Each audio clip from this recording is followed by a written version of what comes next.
So you haven't been working a job for, let's say, 40 years and then transition into a business, or there's been a whole bunch of small side gigs, like side hustles, like obviously like e-com trading, all that sort of fun stuff. So where did you actually end up first starting off? Because you did mention about YouTube and sponsorship. So explain a bit more on that sort of part of your Yeah, story as well.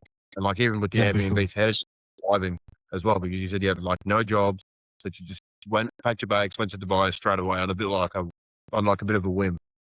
Yeah, no, for sure. So yeah, I mean, it's weird with me, right? Because I wouldn't say I was entrepreneurial from young. You know, a lot of people, I'm sure you've spoken to a lot of people yourself where they will say, yeah, there was a moment when I was younger, I was selling X, Y, and Z, right?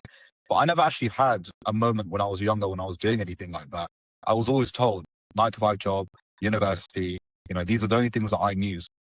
Obviously, when I was in school, for example, yeah, I used to see people selling, like sweets and drinks and all that kind of stuff, which people used to do. But no, I never was entrepreneurial to that extent, I guess.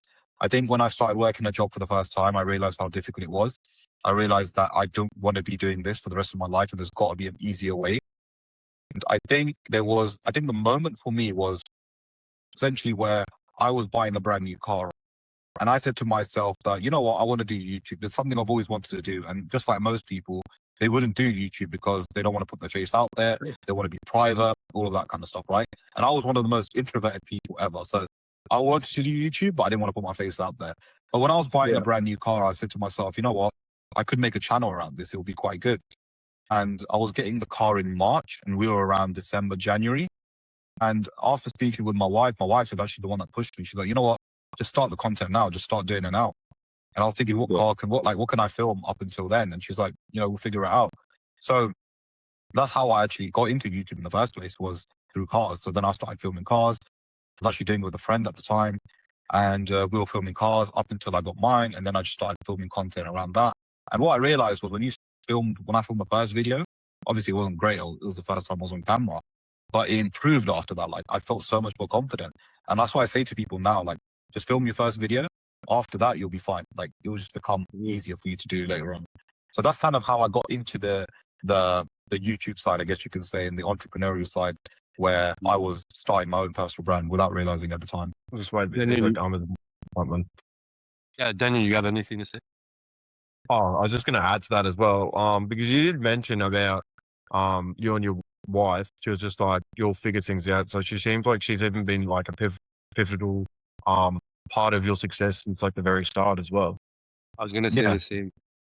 Yeah, massively. My wife she's been there for me since day one. She saw things in me that even no one else saw, right? She believed in me since day one.